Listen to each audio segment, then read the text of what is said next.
Assalamualaikum warahmatullahi wabarakatuh. Sahibul iman. Munafik adalah perbuatan di mana seseorang hanya akan menampakkan sisi baiknya saja dibandingkan sisi buruknya. Munafik dalam bahasa Arab memiliki arti orang yang berpura-pura. Pada masa kenabian, orang-orang tersebut mengaku Islam dan mengikuti Rasulullah SAW, namun menyembunyikan kekafiran dan permusuhan terhadap Islam. Orang yang seperti ini pandai memainkan peran layaknya aktor, memasang wajah manis di hadapan semua orang, padahal di balik itu dia amatlah buruk. Peristiwa ini tergambar di dalam Al-Quran surah Al-Baqarah ayat ke-8.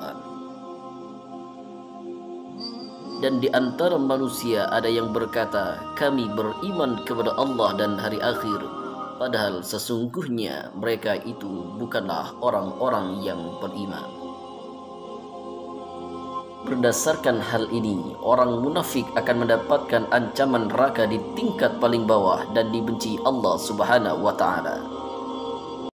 Sahibul iman, jangan lupa untuk dukung channel ini dengan klik like, subscribe, dan tanda lonceng untuk mendapatkan notifikasi video terbaru dari Muklis Channel.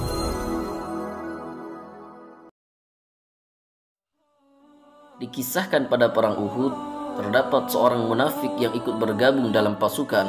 Orang tersebut bernama Kuzman. Pada awalnya, ia tidak mau bergabung dengan pasukan muslim. Hal itu karena ia merasa sakit hati dengan perkataan Rasulullah yang menyebutnya ahli neraka. Oleh karena itu, ia tetap berada di rumahnya saat kaum muslimin pergi untuk berperang. Namun keesokan harinya, setelah keberangkatan pasukan muslim, beberapa perempuan Bani Zafar mendatangi dan mencela serta mengancamnya. Hai Kuzman, orang lain pergi untuk berperang, sedangkan engkau diam saja di rumah. Apakah engkau tidak malu? Mestinya engkau merasa malu karena berdiam diri saja di rumah seperti perempuan. Kuzman yang mendengar itu tidak menjawab sepatah kata pun.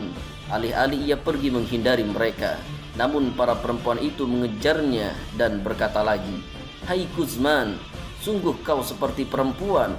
Kaum laki-laki keluar untuk berperang, sedangkan engkau hanya duduk nyaman di rumah saja. Karena terus dikejar dan dikatai, Kuzman kemudian mulai marah, harga dirinya pun terbangkitkan. Ia bergegas memasuki rumah dan keluar lagi dengan membawa pedang, tombak, dan perisainya. Kemudian Kuzman menaiki hewan tunggangannya dan bergerak untuk menyusul Rasulullah dan pasukan muslimin. Sesampainya di perkemahan pasukan muslim, ia berjalan pada barisan belakang hingga sampailah pada barisan depan. Ia sendiri merupakan seorang yang dikenal mahir dalam melempar tombak, dengan lemparan tombak yang bisa melayang jauh seperti halnya anak panah. Kuzman terus berperang dengan beraninya dan tidak ada satupun kaum musyrikin lepas dari sabetan pedang tajam maupun tombaknya.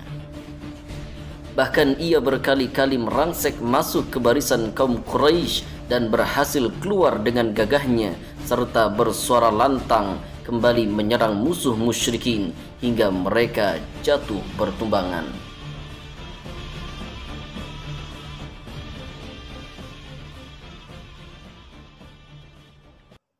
Dari itu pasukan muslim lainnya berkata dalam hati, mungkinkah orang yang berperang seperti ini menjadi ahli neraka?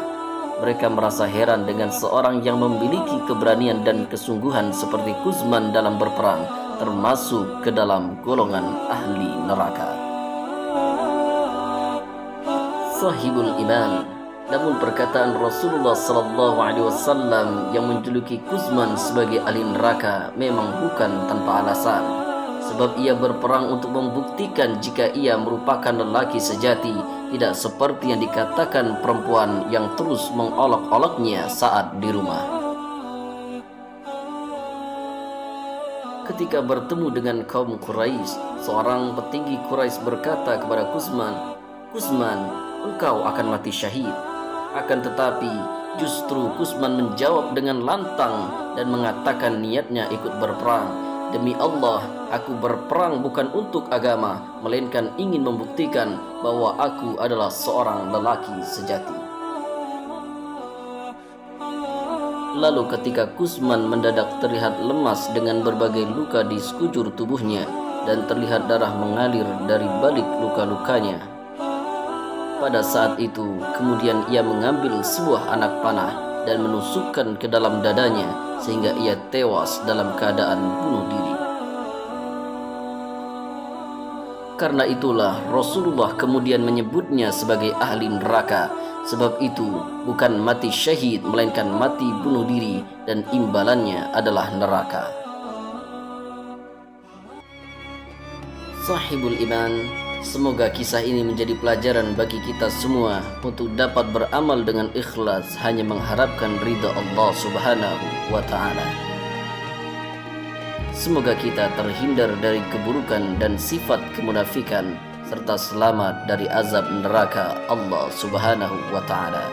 Wassalamualaikum warahmatullahi wabarakatuh.